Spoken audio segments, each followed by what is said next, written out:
friends, this is Kat. Welcome back to my channel.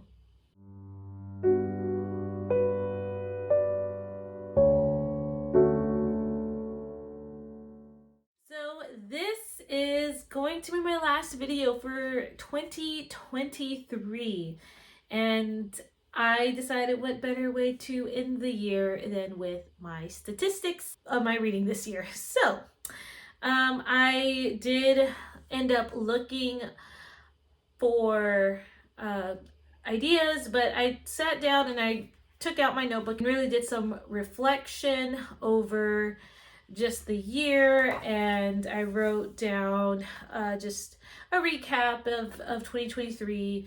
And then as a result, I also wrote down some of like end of the year statistics, things that interest me, and some of these questions I got from old reading journals, some made up on the spot. So there's not really a specific tag that I did or specific like video I took questions from. This was purely just me sitting down and just writing down whatever came to mind and like some of the basic questions that I would ask myself. So if it seems like it comes from a tag, it wasn't intentional or any way of the sort, but I just found what was interesting for me and wanted to share that with you guys. So I'll try to order these questions semi like in categories, but it might be all over the place. And yeah, just that there's that disclaimer. So let's go ahead and get started. So the first question I have here is number of books that I have read, and I decided not to look at my DNFs. I figured that would not count, but I'll put that in a separate category. So for this year, I have read a total of 79 books. The number of DNFs that I did have were 22, which surprised me. I didn't realize that I DNF'd that many books this year, but after like looking through the books that I have DNF'd, I'm like, oh yeah, I remember that. Oh, I remember that. So then I looked at my most read genre, and so my most read genre also surprised me, but that was romance. And I think it surprised me because I thought I was going to lean more towards that historical fiction. But as I was looking through the books, I realized there were a lot of historical romance books. So I could see why that category was high, because I do like historical romance. I found it's contemporary romance I find that I have a problem more so with. But that doesn't say I don't ever read contemporary romance. I found that there are some contemporary romances that I do like, but they're pretty few and far between. So then the next section I have here I call number the star ratings. I thought that was pretty clever, but this was I looked at all the ratings that I gave each book for the year, and so I had 2 books that I rated 1 star, and these were all like I completed reading these. So 2 books I rated 1 star, 6 books I rated 2.5 stars, 9 books I rated 3 stars, 9 books I rated 3.5 stars, 18 books I rated 4 stars, 11 books I rated 4.5 stars, and 24 books I rated 5 stars. So pretty good reading year for 5-star books.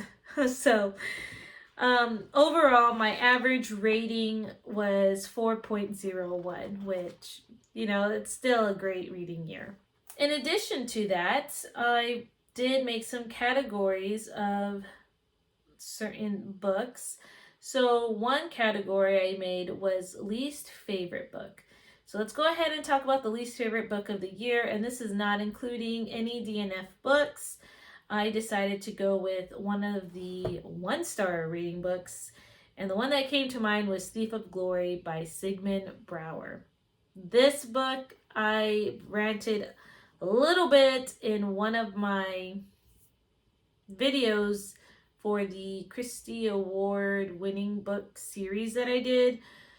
I was not at all happy with the outcome of this book. It was very, I can still remember what it was that I just did not like. So it was very heartbreaking, and it was upsetting.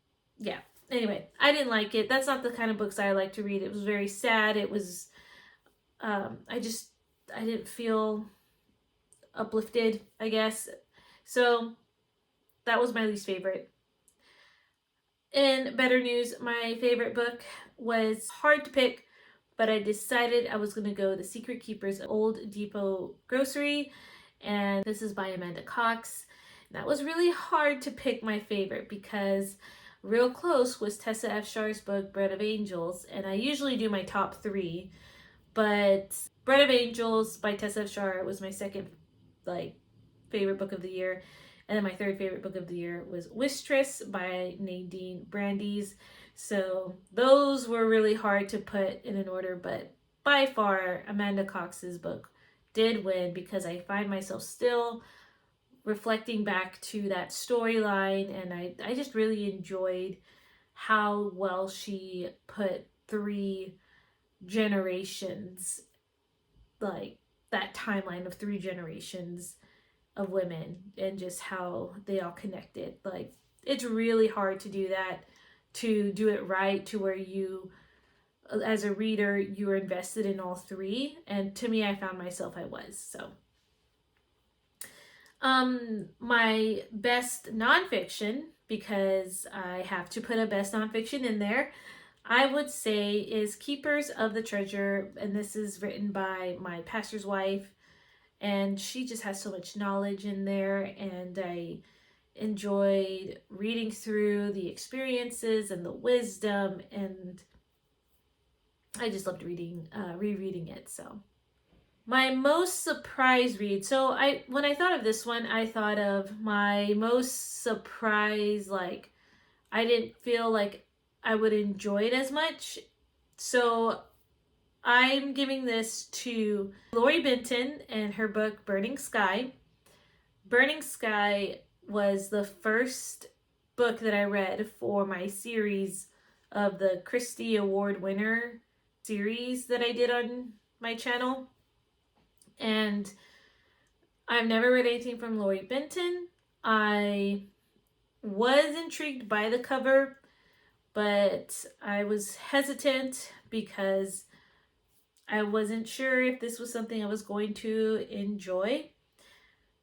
But I definitely gave this, I think, a 5-star rating, and I enjoyed it. And it was by far a catalyst, I guess, for me to wanting to read more from Lori Benton. So the next category that I have is book I would reread, and I did a nonfiction book and a fiction book.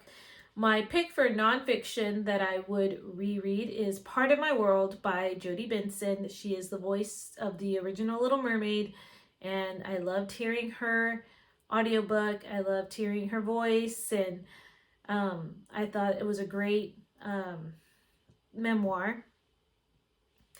And I think at this point I will just put that disclaimer. I tried to pick different books for these categories, so of course there are other nonfictions that I would reread, but this one, like, I want to give credit to, so there's that one. And then a fiction book that I would reread, that I have read new this year, was Little Women, and this book is just so special to me, and I really loved reading about the 4 sisters, and I saw the movie adaptation and I loved it, so I would reread Little Women. On to the next category, authors I look forward to reading more from. So I have a few, these aren't all of them, but the few that I did choose were Amanda Cox, Lisa Harris, Nicole Deese, Lori Benton, Julie Klassen, I've seen a lot of her books around, and I know my library has a plethora of them, so I could definitely check those out. And someone new, Gabrielle Mayer, or Meyer. So those are some authors I'm looking forward to reading from or more from. I wrote down the first book that I read and finished this year, and that one was A Quilt for Christmas by Melody Carlson. And then I wrote my last book I've read this year that I finished is The Crimson Cord Rahab Story by Jill Eileen Smith. And I will take this moment right now to mention that if you had followed my Advent Challenge series, I decided not to do the last challenge because once Christmas was over, I wanted a refresh. My husband and I both got sick around like Christmas and after Christmas, and I just wanted a break and decided that this series, though was fun and entertaining, I just wanted a clean start, fresh start, especially for the new year. And I apologize for those who did enjoy seeing those videos and wanting to see towards the end. I am truly sorry about that. The next book category that I have is my most read author this year, and that is C.S. Lewis.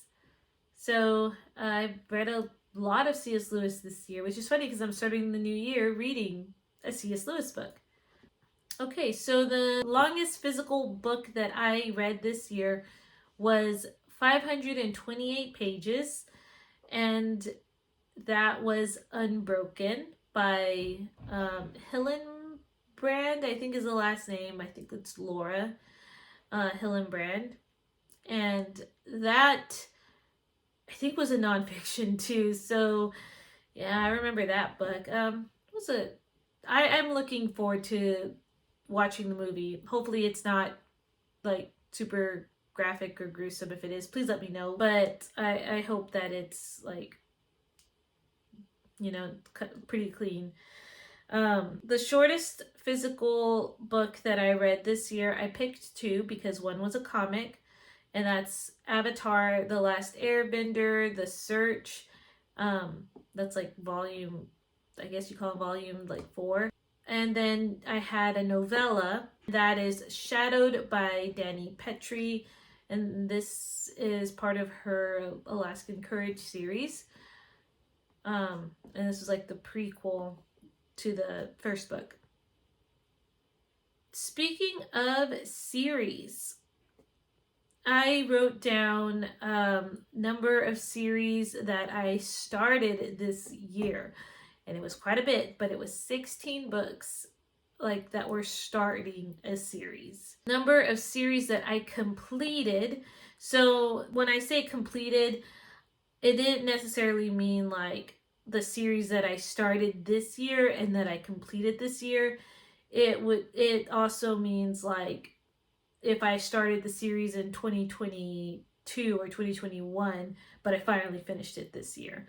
So I finished 4 series. Also, I count the series if there were duologies as well. I know some people don't do that. They do like 3 or more, but I counted if there had to be another book in the same timeline or world or whatever, I'd count that. So then the next one category I had was number of series that I will not continue or I had DNF this year, and that is 5 series that I'm deciding that I'm done. The next category I had was my favorite series that I read this year, and that goes to The Chronicles of Narnia.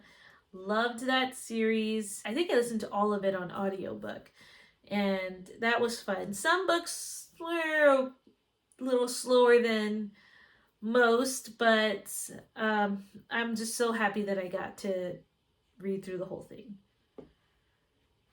And finally, the last thing that I wrote here is a book that made me like very emotional, very sad, almost made me cry. And this one was hard because there were a lot of emotional books that I did read, but I'm gonna have to give it to Little Women. I just like the sisters' dynamics. A little hard to read at times, like I said, but I did enjoy just seeing these sisters grow. So, anyway, that was my stats of the year. And I just want to end this by saying thank you to my 202 subscribers out there. I really am truly grateful for that. I basically started this because I wanted to be part of this community on BookTube, especially the Christian community out here. I enjoy what I do. I love doing this as a hobby, just on the side, reading and getting to talk about this with you and, you know, with all the BookTube friends out there. I don't want to name every single person because I feel like I'm going to leave people out, but I just enjoy watching, you know, y'all's videos and, you know, being more involved in this community. It really does mean a lot to me. So I just want to thank you, and I hope that you guys have a great rest of your evening. And the next video you're going to see from me is going to be my first video for 2024. So may you be blessed and prosperous in this new year, and favor upon you and your family. Bye, guys.